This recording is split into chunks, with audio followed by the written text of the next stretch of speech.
All right, guys, this is day 2 of our unit 2. Okay, ways characters shape stories.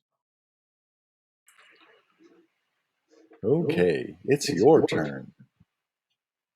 Read the directions on the board, and this time try it on your own. Okay, so it says reread the pheasant and from yesterday. We'll do that, and then we're going to read the fox and the crow to look for the key events. Okay. Short Read 1. Remember to annotate as you read. Two Fables from Aesop, retold by Gare Thompson. The Peasant and the Apple Tree. A twisted old apple tree stood in the middle of a poor farmer's garden. The farmer decided to turn the tree into firewood, but the tree was still home to grasshoppers and sparrows. They begged the farmer, "Please spare our home. There is much life here." They promised to sing to the farmer while he worked his land. The farmer paid no attention to their pleas. Instead, he chopped away at the tree.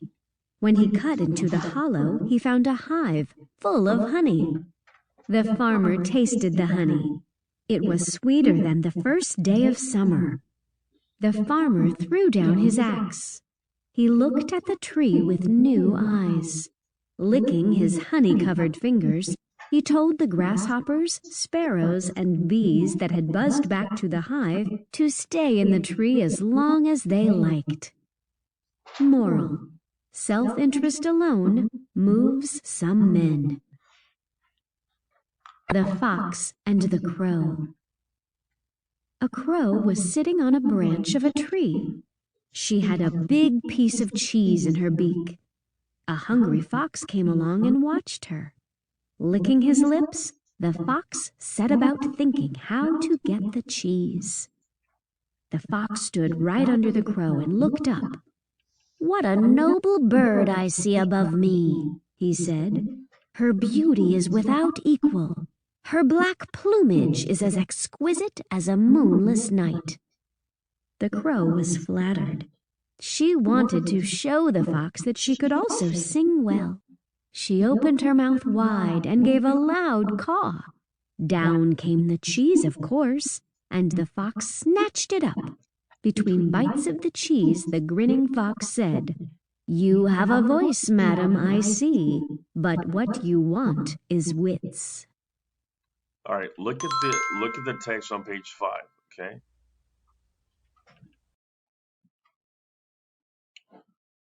We're going to number the events. Okay. We're going to number the events. So look at this one. Okay. We're going to number the events.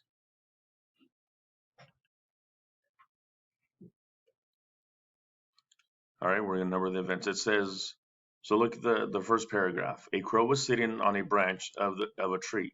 She had a big piece of cheese in her beak. A hungry fox came along and watched her. Licking his lips, the fox set about thinking how to get the cheese. Okay. So what was the first thing that happened? A what? Yes. So crow was sitting on the branch. So we want to underline that.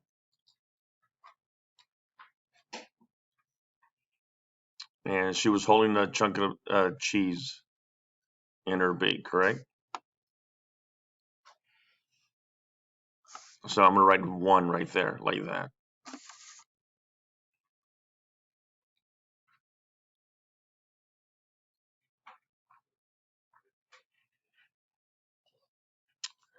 And then what was the second thing that happened?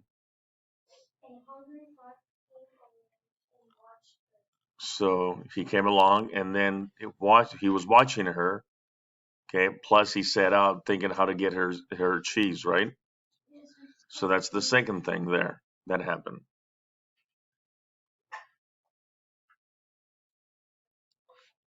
What happens next?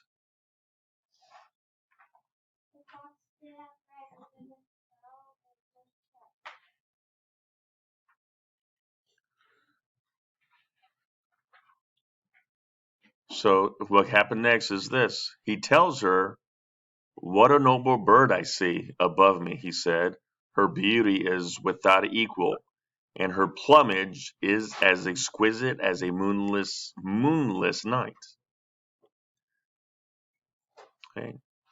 Anybody know what plumage is?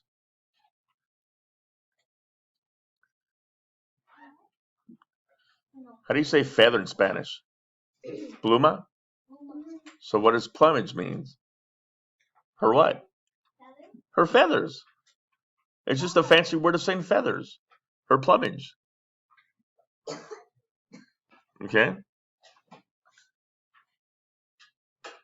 So it says that the crow was flattered. She wanted to show the fox that she could also sing. So what happened after that? Yeah, she opened her mouth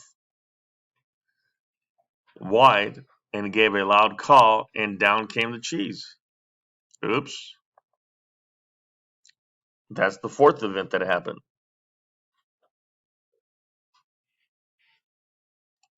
Actually, 4 and 5, actually.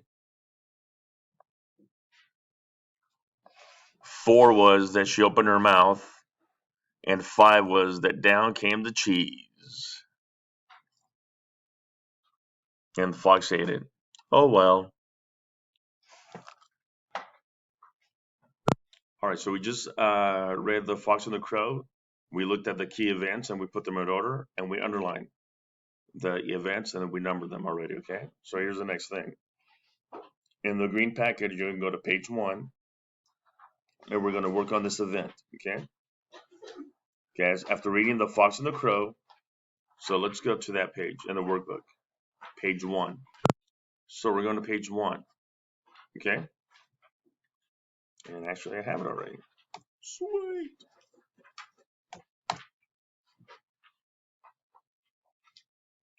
So we kind of went over this already because we actually underlined the events that happened in the story, right? So what happened first? Yeah, a crow was sitting in a tree holding a chunk of cheese. And then? Yeah, so Hungry Fox sees the crow and wants his cheese, her cheese, and then he thinks of a plan. He tells the crow how beautiful she is, right? She says she had exquisite plumage, like the moonlight at night. Okay. The crow opens her mouth to show the fox she can sing, and the crow drops the cheese and the fox eats it. Okay, those were key details that happened in the story. And then in summary, it says a hungry fox gets a meal by fooling a crow. He tricks her into showing off for him by singing, which causes her to drop her cheese right into the fox's mouth.